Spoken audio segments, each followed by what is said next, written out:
आपका हमारे channel Shrimad home remedies पे स्वागत है। सब्सक्राइब करने के बाद आप ये बेल आइकन दबाएंगे तो हमारे जितने भी अपलोड्स हैं, जितने भी पॉपुलर अपलोड्स हैं, वो आपके पास ऑटोमेटिक मिलते चले जाएंगे और साथ में आपको मिलेंगे हमारे सारे पॉपुलर चैनल्स जिसे देखकर आप एंटरटेन होंगे। So please subscribe my channel and please tap the bell. आपका हमारे चैनल पे स्वागत है और हम आपको बताएंगे कि राजा हरिश्चंद्र कौन थे और उन्हें अपनी पत्नी और पुत्र को क्यों बेचना पड़ा। देखिए, भगवान श्री राम के वंश में हरिश्चंद्र नाम के एक राजा हुआ करते थे। बहुत सिंपल शब्दों में आपको कह रहा हूं, राजा हरिश्चंद्र जो थे वो हर हाल में सच का साथ देते थे, वो हमेशा सच ही बोलते थे। ये उनकी सबसे बड़ी खासियत थी और अपनी इस निष्ठा की वजह से कई बार उन्हें बड़ी बड़ी परेशानियों का सामना करना पड़ा, लेकिन फिर भी उन्होंने किसी भी हाल में सच का साथ नहीं छोड़ा। वे एक बार जो प्रण ले लेते थे उसे किसी भी कीमत पर पूरा करके छोड़ते थे। अब एक बार की बात है जब देवताओं ने राजा हरिश्चंद्र की परीक्षा लेने की योजना बनाई, तो योजनाओं के तहत ही राजा ने स्वप्न में देखा कि ऋषि विश्वामित्र को उन्होंने अपना सारा राजपाट दान कर दिया है। यहीं से उनकी असली कहानी शुरू होती है।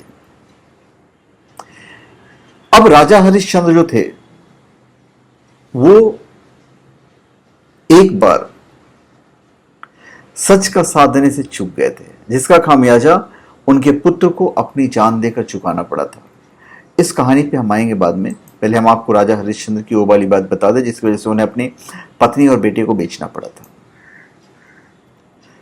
अब अगले दिन राजा हरिश्चंद्र विश्वामित्र को अपना समस्त राजपाट सौंप कर जाने लगे, क्योंकि वहां पे आ गए थे। तभी विश्वामित्र ने राजा हरिश्चंद्र से दक्षिणा स्वरूप 500 स्वर्ण मुद्रा दान में मांगी। तो राजा ने उनसे कहा कि 500 क्या, आप जितनी चाहे स्वर्ण मुद्राएं ले लीजिए। बस इस पर विश्वामित्र जोर जोर से हंसने लगे और राजा को याद दिलाया कि राजपाट के साथ राज्य का कोष भी वो दान कर चुके हैं और दान की हुई वस्तु को दोबारा दान नहीं किया जा सकता। तब राजा अपनी जुबान की बात रखने के लिए वो अपनी पत्नी और पुत्र को बेचकर स्वर्ण मुद्राएं हासिल करने में जुट गए, लेकिन फिर भी वो 500 नहीं जमा कर पाए। तो ऐसी अवस्था में राजा हरिश्चंद्र ने खुद को भी बेच डाला और सोने की सभी मुद्राएं विश्वामित्र जो थे उनको दान में दे दिए। मैं आपको बता दूं कि राजा हरिश्चंद्र ने खुद को जहां बेचा था वो शमशान का चांडाल था और चांडाल ने राजा हरिश्चंद्र को शमशान भूमि में आने वाले दाह संस्कार के लिए लोगों से कर वसूली जमा करने का काम दिया था। अब दरअसल एक दिन राजा हरिश्चंद्र एकादशी का व्रत रखे हुए थे। आधी रात का समय था और राजा शमशान के द्वार पर पहरा दे रहे थे। जो मैं आपको बताने जा रहा था वो कहानी, दरअसल राजा हरिश्चंद्र काफी लंबे समय तक पुत्र विहीन भी रहे थे। अपने गुरु वशिष्ठ के कहने पर उन्होंने वरुण देव की कठोर तपस्या की थी और वरुण देव उनके तप से प्रसन्न हुए थे और उन्हें पुत्र रत्न की प्राप्ति हुई थी। लेकिन उसके लिए एक शर्त रखी थी कि उन्हें यज्ञ में अपने पुत्र की बलि देनी होगी।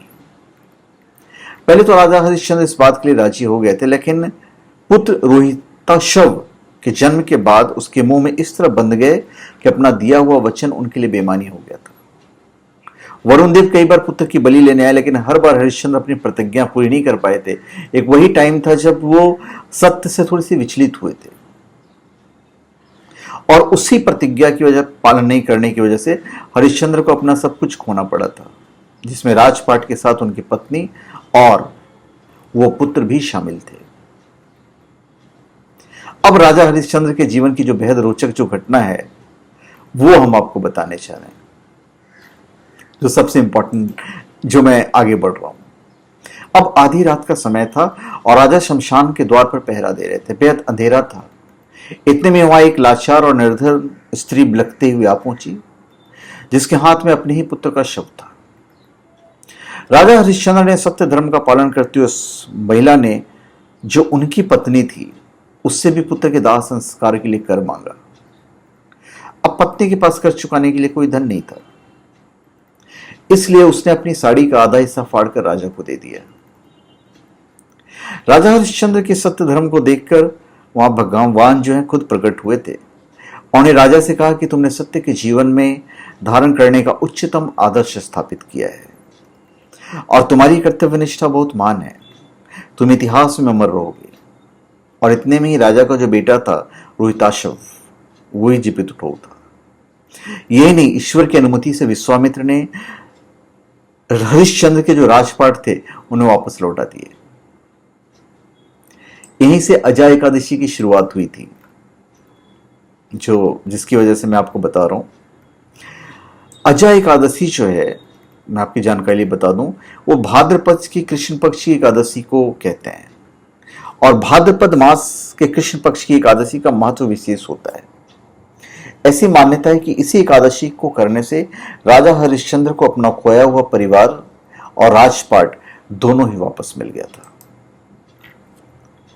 तो ये जो मैंने आपको कहानी बताई कि राजा हरिश्चंद्र कौन थे और उन्हें अपने पुत्र और पत्नी को क्यों बेचना पड़ा। तो धन्यवाद, आप सबका हमारे चैनल पे स्वागत है। आप हमारे चैनल पे सब्सक्राइब करें और अपने कमेंट दीजिए। धन्यवाद।